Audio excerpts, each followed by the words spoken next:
Hello my dear student, आज हम लोग पढ़ने वाले हैं 10वीं क्लास के भौतिक विज्ञान का प्रथम चैप्टर, जिसका नाम है प्रकाश का परावर्तन। क्या पढ़ेंगे हम लोग? प्रकाश का परावर्तन। इसमें सबसे पहली बात हम लोग जानेंगे कि प्रकाश क्या है। प्रकाश क्या है? पहला सवाल, प्रकाश क्या है? तो प्रकाश वह कारक है जिसकी सहायता से हम किसी वस्तुओं को देख पाते हैं। बिना प्रकाश के न तो हमें कोई देख सकता है, न हम किसी वस्तुओं को देख पाते हैं। प्रकाश एक ऐसा कारक है जिसकी सहायता से हम किसी वस्तु को देख पाते हैं। तो लिखेंगे, प्रकाश वह कारक है जिसकी सहायता से हम किसी वस्तुओं को देख पाते हैं। प्रकाश वह कारक है जिसकी सहायता से हम किसी वस्तुओं को देख पाते हैं। यानी कि प्रकाश जो है वो हमें किसी वस्तुओं को देखने में मदद करता है। और जिस वस्तु से प्रकाश उत्पन्न होता है, जिस वस्तु से, एक पॉइंट नोट करेंगे, जिस वस्तु से प्रकाश उत्पन्न होता है उसे क्या कहेंगे? प्रकाश स्रोत कहते हैं। वैसा पदार्थ जिससे प्रकाश उत्पन्न होता है उसे प्रकाश स्रोत कहते हैं। प्रकाश स्रोत को दो भागों में बांटा गया है, एक प्राकृतिक स्रोत और एक है मानव निर्मित स्रोत। प्राकृतिक स्रोत उसे कहेंगे जिसे प्रकृति के द्वारा बनाया गया हो, स्वयं बना हो। और मानव निर्मित प्रकाश स्रोत वे हैं जिनको मानवों के द्वारा बनाया गया हो, जैसे लालटेन, मोमबत्ती, टॉर्च इत्यादि। और प्राकृतिक प्रकाश स्रोत हैं सूर्य, जो कि एक तारा है। तो हम लोग देखेंगे प्रकाश के स्रोत, प्रकाश स्रोत ये दो प्रकार के होते हैं। एक होता है प्राकृतिक प्रकाश स्रोत, और एक होते हैं मानव निर्मित प्रकाश स्रोत। प्राकृतिक प्रकाश स्रोत और मानव निर्मित प्रकाश स्रोत।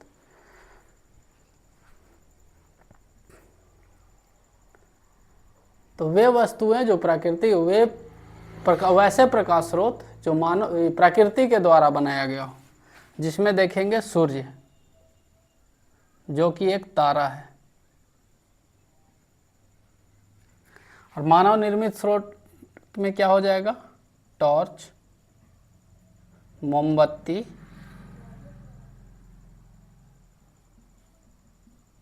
लालटेन इत्यादि। ये मानव निर्मित स्रोत है और ये प्राकृतिक स्रोत। दोनों से प्रकाश उत्पन्न होते हैं।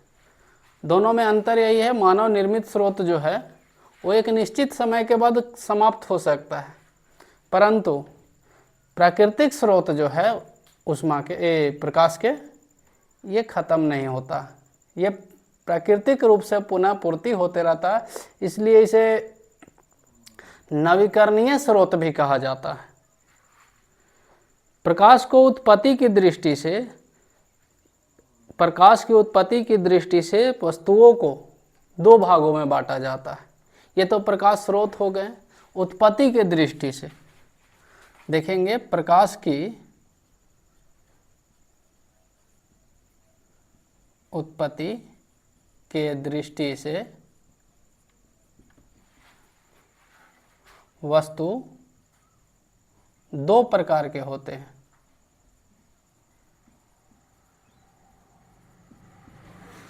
पहला प्रदीप्त वस्तु और दूसरा अप्रदीप्त वस्तु।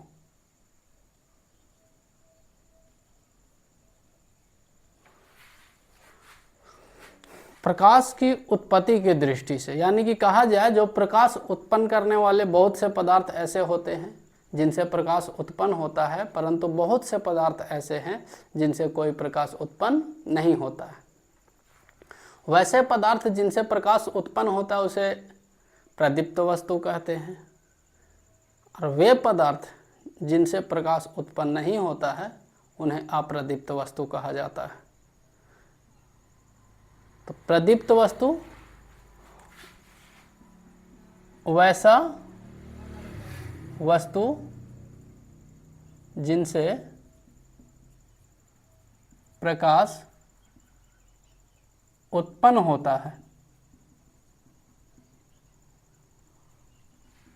वैसा वस्तु जिसे प्रकाश उत्पन्न होता है प्रदीप्त वस्तु,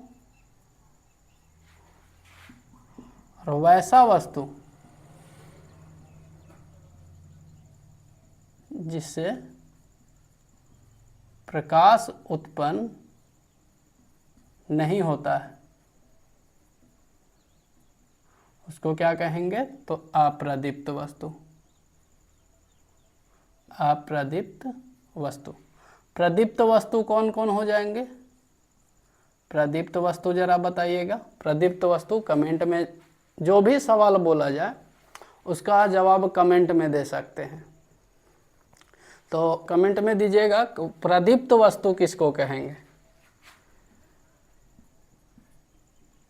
तो लालटेन हो गया, जलता हुआ लालटेन, जलता हुआ लालटेन,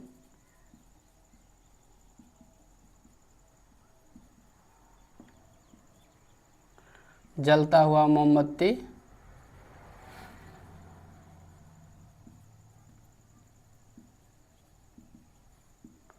जलता हुआ टॉर्च,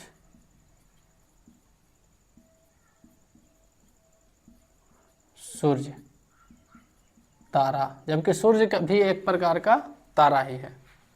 अप्रदीप्त वस्तु कौन कौन है? अप्रदीप्त वस्तु जैसे में हो गया पंखा, पंखा से कोई प्रकाश उत्पन्न नहीं होता है। टेबल, कुर्सी, और ये मार्कर भी जो है पेन, बोर्ड पेन, इस प्रकार के और भी बहुत से ऐसे पदार्थ हैं जिनसे प्रकाश उत्पन्न नहीं होता है। तो इन वस्तुओं को हम अप्रदीप्त वस्तु कहेंगे।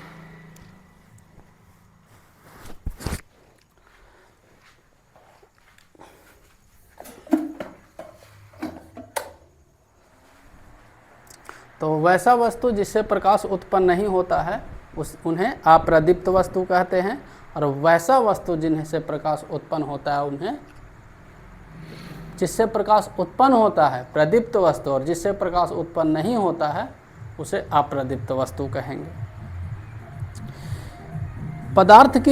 पदार्थ जो होता है वो तीन प्रकार का होता है। पारदर्शिता के आधार पर, जिस प्रकार से उत्पत्ति के आधार पर पदार्थ जो है, वस्तु जो है, वो प्रकाश की उत्पत्ति की दृष्टि से प्रदीप्त वस्तु और अप्रदीप्त वस्तु है, ठीक उसी प्रकार पारदर्शिता के आधार पर, पारदर्शिता के आधार पर पदार्थ तीन प्रकार के होते हैं, तीन प्रकार के होते हैं। देखिएगा कुछ वस्तु ऐसा रहता है जिसको ऐसे देखने पर आर पार दिखता है, जैसे में शीशा। शीशा जो है उससे जब देखिएगा तो एक पार से दूसरे पार दिखता है, लेकिन अगर शीशा को एक तरफ से रंग दिया जाए, जैसे घर में जो शीशा होता है जिससे हम लोग अपना चेहरा देखते हैं,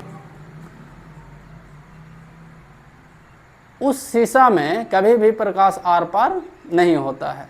परंतु वैसा शीशा जैसे कि गाड़ी का जो फ्रंट में जो रहता है, आगे में लगा हुआ उसको जो शीशा लगा होता है उसमें, जिससे कार के अंदर से या बस के अंदर से बाहर की ओर सामने कोई गाड़ी उड़ी आ रहा हो तो उसको हम लोग देखते हैं। वो शीशा एक पारदर्शी शीशा होता है जिसके आर पार हम लोग देख सकते हैं। कुछ पदार्थ ऐसे होते हैं जिनसे हम लोग किसी वस्तु को उस पर देख तो सकते हैं परंतु पूर्ण रूप से नहीं दिखाई देता है, धुंधला झिलझिल टाइप का दिखाई देता है। जैसे अगर तेल लगा कागज़ से देखा जाए तो हमें उस पार का वस्तु या उस पार से प्रकाश पार होता है। तेल लगा कागज़ से प्रकाश पार होता है लेकिन अंशतः पार होता है, और कुछ वस्तु ऐसे हैं जिनसे प्रकाश पार ही नहीं होता है। तो इसी आधार पे, इन तीन आधार पे, पारदर्शिता के आधार पर पदार्थ को तीन भागों में बांटा गया है, जिसमें पहला है पारदर्शी पदार्थ, दूसरा अपारदर्शी पदार्थ,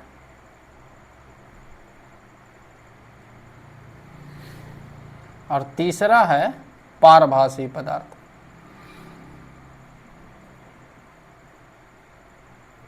यानी कि पारदर्शिता के आधार पर, प्रकाश के पारदर्शिता के आधार पर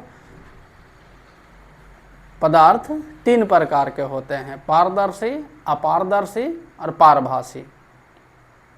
जैसे अभी बताएं कि पारदर्शी, जिससे पूर्ण रूप से प्रकाश आर पार हो जाए, एक पार से दूसरे पार हो जाए, उसको पारदर्शी पदार्थ कहेंगे, जैसे शीशा। और जिससे अंशतः प्रकाश पार हो, जैसे सूती कपड़ा। देखिएगा घर में सूती कपड़ा अगर होगा तो अंधेरे घर में जा कर के उसको और सीधा उसको टान लीजिएगा, और टान करके उसके एक तरफ में लाइट जला करके और उसके दूसरे तरफ देखिएगा, दूसरे तरफ भी हल्का हल्का प्रकाश आएगा। यानी कि इससे ये पता लगता है कि सूती कपड़ा जो है वो पारभासी होता है, यानी कि उससे अंशतः प्रकाश पार कर सकता है। लेकिन कभी ऐसा होता है कि बगल वाला घर में लाइट जल रहा हो और अपना घर भी उजाला हो जाए? ऐसा नहीं हो पाता, क्योंकि दो घरों के बीच में जो दीवार जो होता है, पक्की ईंटों का दीवार, वो अपारदर्शी होता है, जिससे प्रकाश पार नहीं हो पाता है। तो वैसा पदार्थ जिससे प्रकाश पार ना हो उसे अपारदर्शी पदार्थ कहते हैं, और जिससे अंशतः प्रकाश पार हो उसे पारभासी, और जिससे पूरा प्रकाश आर पार हो जाए उसे पारदर्शी पदार्थ कहते हैं। तो अब हम लोग इसका परिभाषा लिखेंगे। इधर देख लीजिएगा, स्क्रीनशॉट ले सकते हैं या साथ में नोट करते चलिएगा, ज़्यादा तो लिखवा नहीं रहे हैं। चलिए,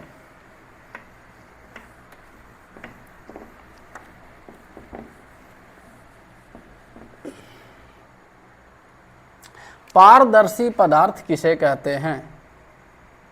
पारदर्शी पदार्थ किसे कहते हैं? लिखेंगे वैसा पदार्थ जिससे पूर्णता मतलब होता है पूरा, जैसे मच्छरदानी में भी प्रकाश रुकता नहीं है, उससे भी प्रकाश पूरा आर पार हो जाता है। तो वैसा पदार्थ जिससे पूर्णतः प्रकाश आर पार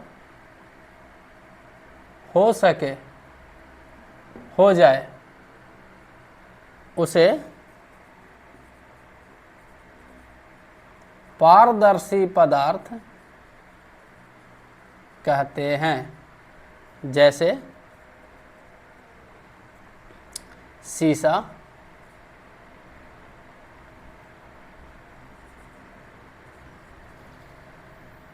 मच्छरदानी इत्यादि। अब हम लोग देखेंगे अपारदर्शी पदार्थ। अपारदर्शी पदार्थ किसे कहते हैं? तो वैसा पदार्थ जिससे प्रकाश आर पार न हो सके उसे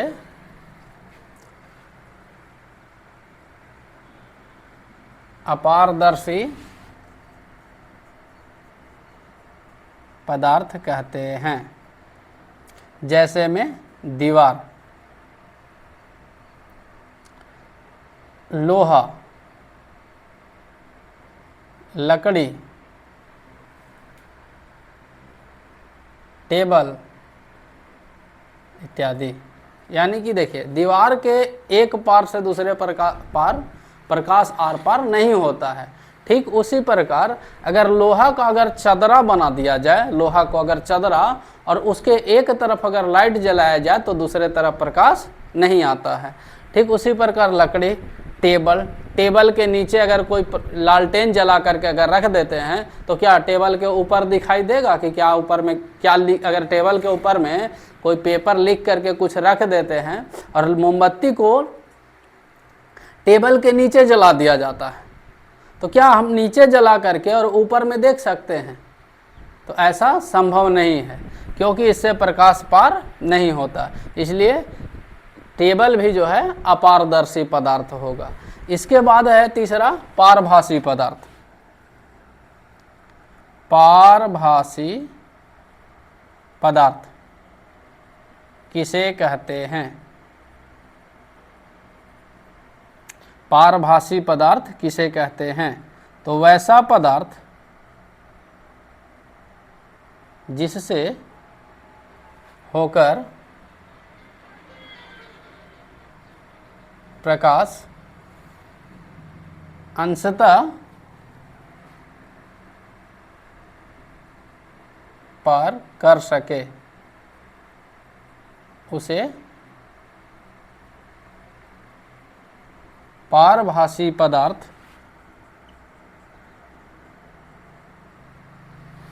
कहा जाता है। जैसे में तेल लगा कागज, और क्या? तो और हो गया सूती वस्त्र इत्यादि। यानी कि तेल लगा कागज और सूती वस्त्र से प्रकाश आर पार होता है, परंतु पूर्ण रूप से प्रकाश आर पार नहीं हो पाता है, इसलिए इसे पारभासी पदार्थ कहते हैं। तो तीनों देख लिए, पारदर्शी पदार्थ, अपारदर्शी पदार्थ और पारभासी पदार्थ। पारदर्शी पदार्थ किसको कहेंगे? तो वैसा पदार्थ जिससे प्रकाश पूर्णतः आर पार न हो उसे पारदर्शी पदार्थ कहते हैं। जैसे में वैसा पदार्थ जिससे पूर्णतः प्रकाश आर पार हो जाए, हम उल्टा बोल दिए थे कि ना हो, ऐसा नहीं, जिससे प्रकाश आर पार हो जाए उसे पारदर्शी पदार्थ कहते हैं। जैसे में शीशा, मच्छरदानी इत्यादि। शीशा, या देखना जब गर्मियों के दिन आता है तो बहुत ज़्यादा मच्छर काटने लगता है, तो क्या करते हैं कि घर में जब लाइट जलते रहता है, तो पहले तो लालटेन का ज़माना होता था तो ये मच्छरदानी के अंदर ही लालटेन को जला लेते थे और पढ़ते रहते थे। लेकिन जब से बिजली का प्रचलन हुआ तो बिजली जो है वो दीवार में लगा बिजली का बल्ब जो है वो दीवार में लगा रहता है, तो मच्छरदानी जब लगाएंगे तो उसको उखाड़ ना सकते हैं, उसको वहीं लगा हुआ रहने देते और वहीं से दिख जाता है मच्छरदानी के अंदर, क्योंकि मच्छरदानी बहुत ज़्यादा झिलझिल होता है जिसके कारण उससे प्रकाश आर पार हो जाता है और मच्छरदानी के अंदर भी हम लोग बहुत ही आसानी से किताब को पढ़ पाते हैं और किसी भी वस्तु को देख सकते हैं, खोज सकते हैं, ढूंढ सकते हैं, और कुछ भी लिखा हुआ हो या तो लिखा हुआ हो या कुछ लिखना हो, आसानी से ये काम कर सकते हैं। उसके बाद दूसरा था अपारदर्शी पदार्थ, वैसा पदार्थ जिससे प्रकाश आर पार ना हो सके। आर पार, ये योजक चिन्ह दिया हुआ है, आर और पार के बीच में ये योजक चिन्ह है, तो आर पार ना हो सके उसे अपारदर्शी पदार्थ कहते हैं। जैसे में दीवार, सॉरी गलती लिखा हुआ है यहाँ पे, दीवार क्या हो जाएगा, दीवार, यानी कि बगल के पड़ोसी के घर में अगर लालटेन जलते रहे तो उसके लालटेन से हम पढ़ाई नहीं कर सकते हैं, क्योंकि बीच में जो दीवार है उससे प्रकाश आर पार नहीं हो सकता है। उसके बाद है तीसरा पारभासी पदार्थ, वैसा पदार्थ जिससे होकर प्रकाश अंशतः का मतलब थोड़ा थोड़ा प्रकाश पार कर सके, उसे पारभासी पदार्थ कहते हैं। जैसे तेल लगा कागज, सूती वस्त्र। अगर मान लो कि दो भाई बहन पढ़ रहे हैं और दोनों में जमता नहीं हो, दोनों में होता है ऐसा कि बराबरी में जब रहते हैं, जोड़ीदार में जोड़ा बराबर दोनों जब हो जाते हैं तो दोनों के बीच लड़ाई झगड़ा होते रहता है, थोड़ी बातों के लिए, खाने पीने वाले वस्तुओं के लिए और किसी चीज़ के लिए। तो ऐसा होता है कि मान लो कि कोई लालटेन जलाया, कोई भी प्रकाश स्रोत प्रदीप्त वस्तु को जला करके रखे हुए है और बीच से कोई झिलझिल टाइप के कोई कपड़ा टांग दिया है और कह रहा है कि हम तुमको प्रकाश में नहीं पढ़ने देंगे। तो झिलझिल जो कपड़ा, जो जैसे सूती वस्त्र अगर लगा दिया जाए तो सूती वस्त्र के दूसरे पार भी थोड़ा थोड़ा देख करके, थोड़ा गहराई से देखना पड़ेगा और देख करके हम दूसरे तरफ भी पढ़ सकते हैं, यानी कि उससे अंशतः प्रकाश पार कर जाता है। पूरी तरह से तो नहीं दिखाई देगा, लेकिन थोड़ा थोड़ा वस्तुओं को, लिखावटों को देख सकते हैं, तो उसको क्या कहेंगे, पारभासी पदार्थ कहते हैं।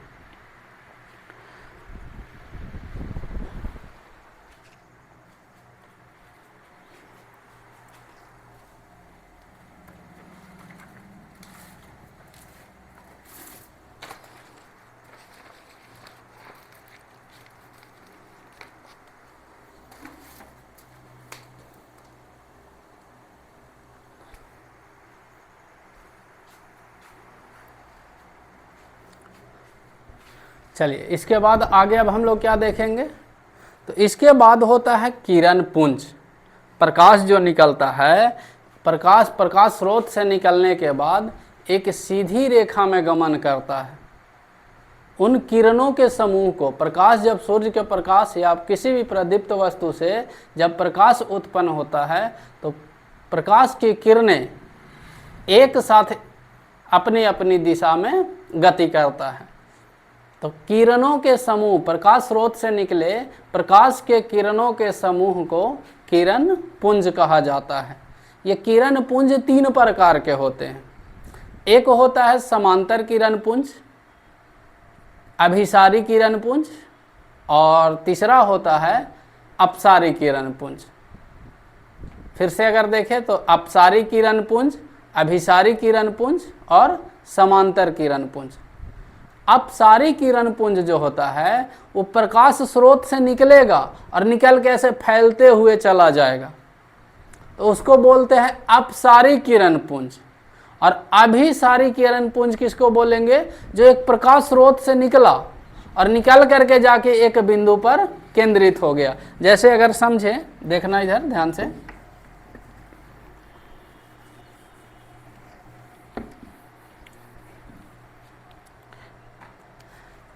ये मान लो एक टॉर्च है,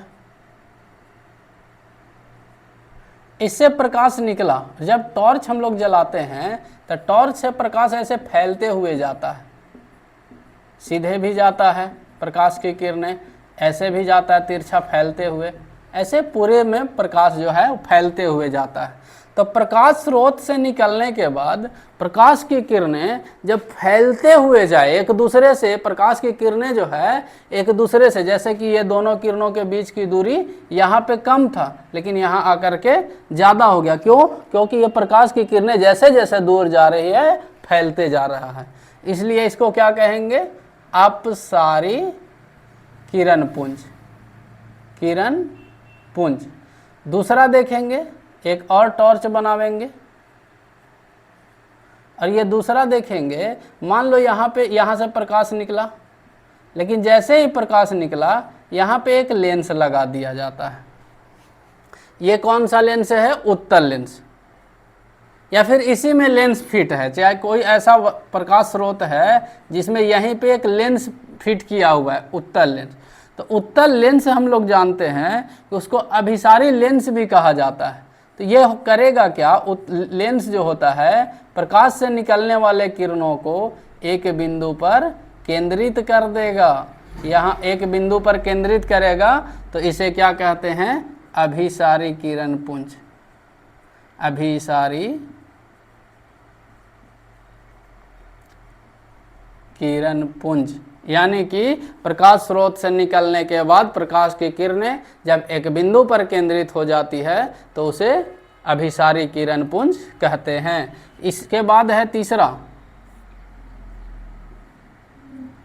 तीसरा में है जो प्रकाश स्रोत से निकलने के बाद बिल्कुल सीधी रेखा में गमन करती है, तो इसको बोलते हैं समांतर किरण पुंज, समांतर किरण पुंज। जैसे में जो एक हम लोग लेज़र लाइट लेते हैं, लेज़र लाइट का जो प्रकाश जो होता है वो बहुत दूर तक जाता है, क्योंकि प्रकाश स्रोत से निकलने के बाद प्रकाश की किरणें एक समांतर रूप से गति करता है, प्रकाश की किरणें एक दूसरे से बराबर दूरी पर गति करता है। तो एक दूसरे से जब बराबर दूरी पर गति करे तो उसको समांतर किरण पुंज कहते हैं, उसे समांतर किरण पुंज कहते हैं। तो सबसे पहले देखेंगे कि किरण पुंज किसको कहते हैं, सबका परिभाषा आप देखते हैं। किरण पुंज किसे कहते हैं,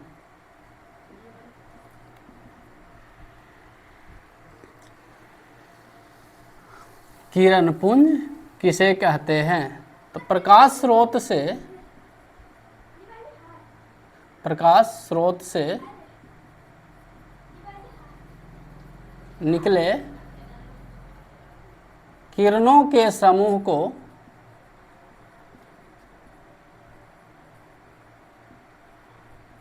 किरण पुंज कहते हैं। प्रकाश स्रोत से निकले किरणों के समूह को किरण पुंज कहते हैं। किरण पुंज 3 प्रकार के होते हैं, किरण पुंज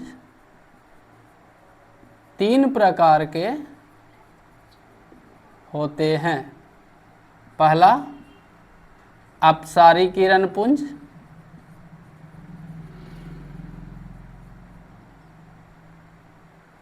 दूसरा अभिसारी किरण पुंज,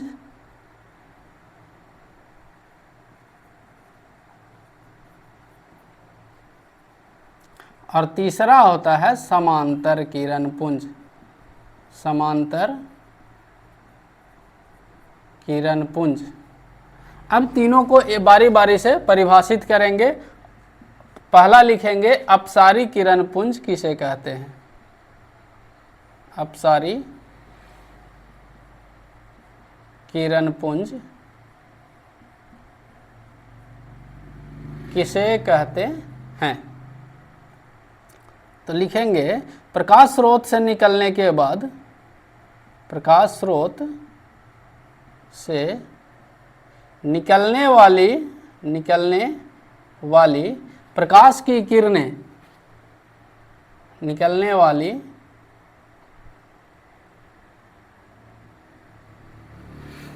प्रकाश की किरणें दूरी बढ़ने के साथ साथ किरणें एक दूसरे से, प्रकाश की किरणें एक दूसरे से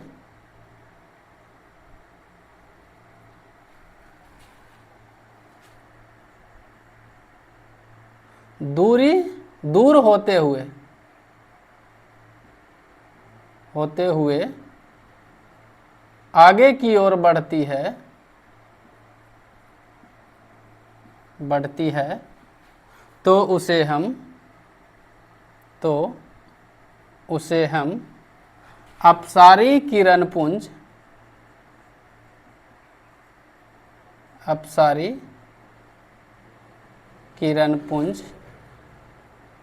कहते हैं।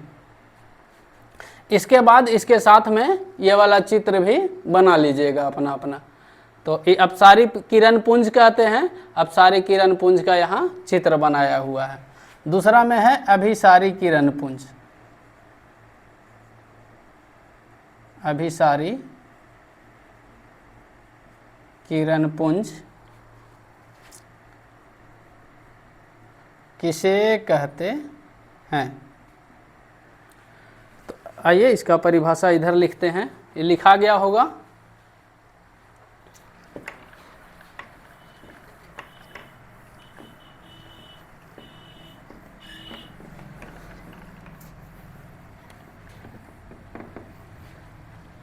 देखिए, प्रकाश स्रोत से निकलने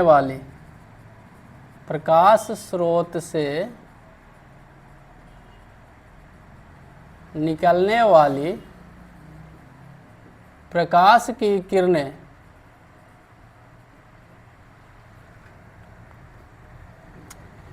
एक दूसरे से दूरी को कम करते हुए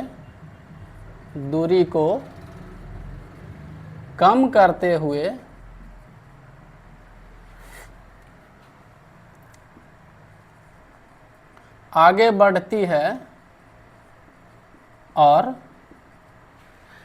एक बिंदु पर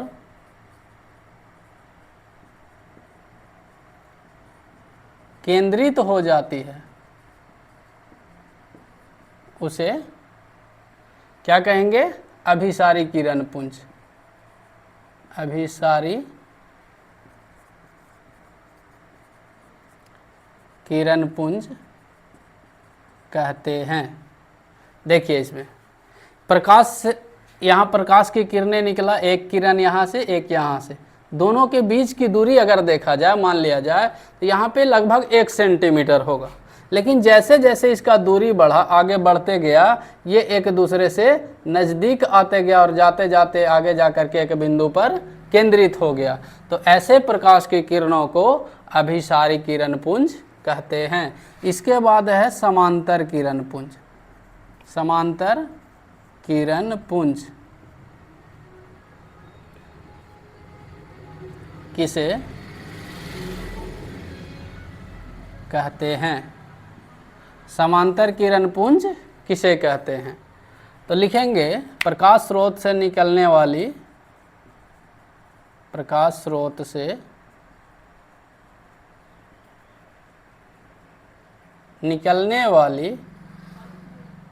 प्रकाश की किरणें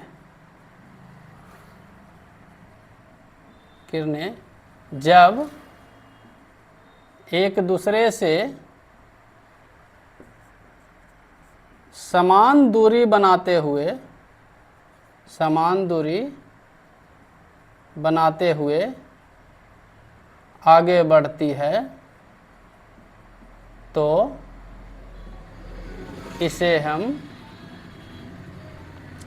समांतर किरण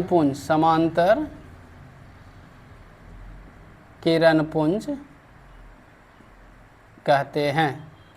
यानी कि देखिए, यहाँ से दोनों के बीच की दूरी जितना यहाँ है उतना ही यहाँ भी सभी बिंदुओं पर अगर देखा जाए तो दो किरणों के बीच की दूरी बराबर है। तो जब प्रकाश स्रोत से निकले प्रकाश की किरणें एक दूसरे से समान दूरी बनाते हुए आगे की ओर बढ़े तो उसको समांतर किरण पुंज कहते हैं।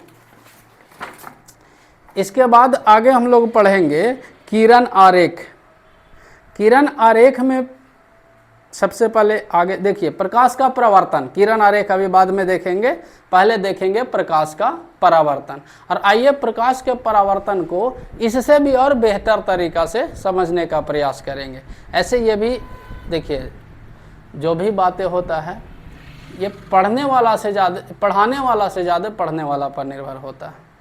अगर ध्यान लगा करके पढ़ रहे हैं तो बस मेरा बताना काम रहेगा, आप बहुत ही आसानी से याद कर सकते हैं।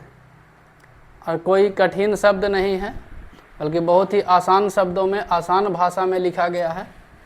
तो हमें पूरी उम्मीद है कि बहुत ही अच्छे से याद होगा। तो आगे हम लोग पढ़ते हैं प्रकाश के परावर्तन।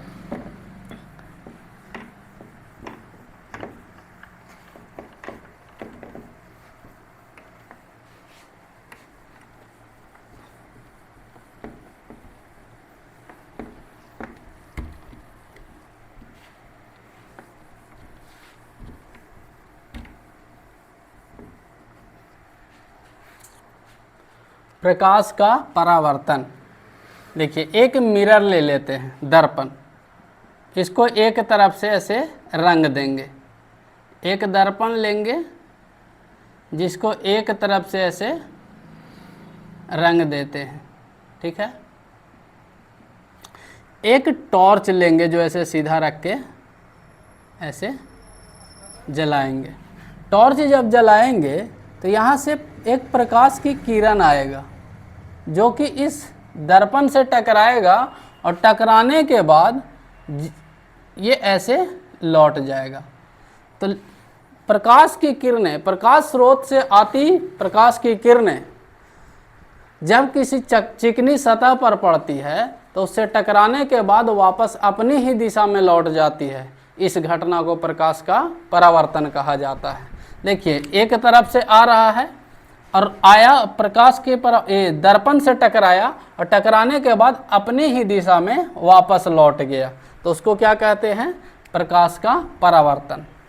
अब इसमें देखेंगे जिस बिंदु पर ये आ रहा है प्रकाश की किरणें, ये प्रकाश स्रोत से प्रकाश निकला और ये आ रहा है, कहाँ आ रहा है? तो दर्पण की ओर आ रहा है। तो आते हुए किरण को आपतित किरण कहा जाता है। प्रकाश स्रोत से आप आते हुए किरण को क्या कहेंगे? आपतित किरण। और इससे टकराने के बाद, अच्छा एक बात और कि जिस बिंदु पर जैसे आ करके यहाँ टकराया दर्पण से, प्रकाश स्रोत से आ रहा था प्रकाश की किरण और आके दर्पण से यहाँ पे टकराया, तो इस बिंदु, जिस बिंदु पर प्रकाश की आपतित किरण टकराती है उसको आपतन बिंदु कहते हैं। जिस बिंदु पर आती हुई प्रकाश की किरणें दर्पण से टकराती है उसे आपतन बिंदु कहते हैं। और आपतन बिंदु से टकराने के बाद जो लौटती हुई किरण होती है उसको कहते हैं परावर्तित किरण। इसको क्या कहेंगे? परावर्तित किरण। और आपतित किरण और परावर्तित किरण के मध्य आपतन बिंदु पर खींचे गए लंब, ये जो खींचा जाता है इसी को बोलते हैं अभिलंब। इसको क्या बोलेंगे? अभिलंब।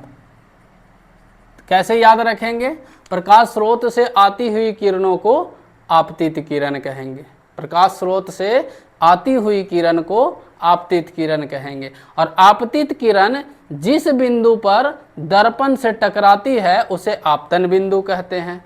और आपतित किरण आपतन बिंदु पर टकराने के बाद अपनी ही दिशा में लौट जाती है, तो उस लौटती हुई किरण को परावर्तित किरण कहते हैं। और आपतन बिंदु पर खींचा गया लंब, आपतन बिंदु ये हो गया और इस पर ये क्या खींचा गया है? लंब। तो आपतन बिंदु पर खींचे गए लंब को अभिलंब कहते हैं। अब इसी में और क्या होता है?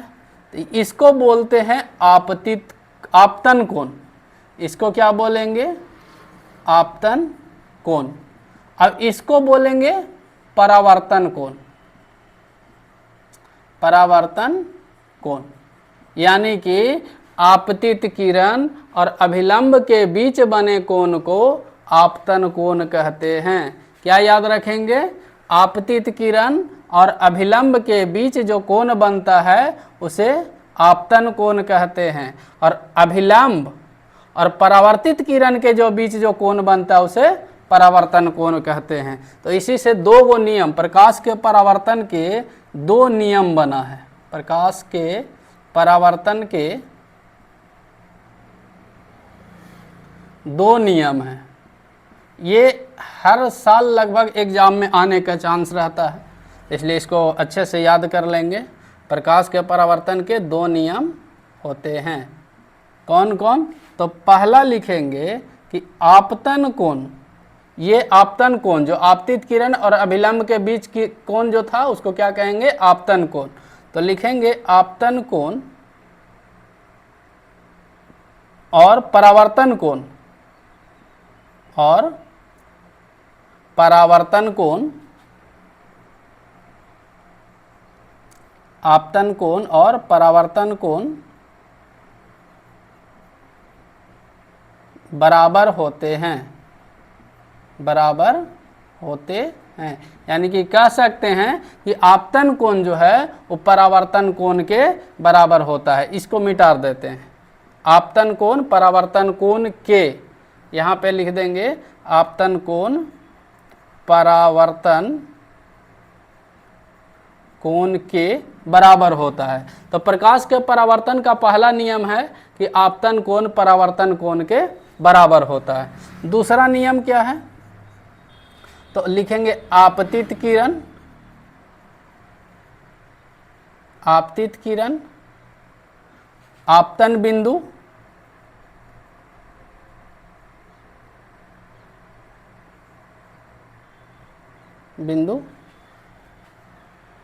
तथा आपतित तथा आपतन बिंदु पर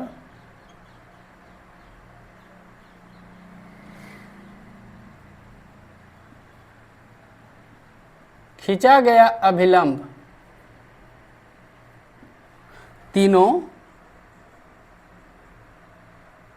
एक ही समतल में होते हैं, एक ही समतल में होते हैं।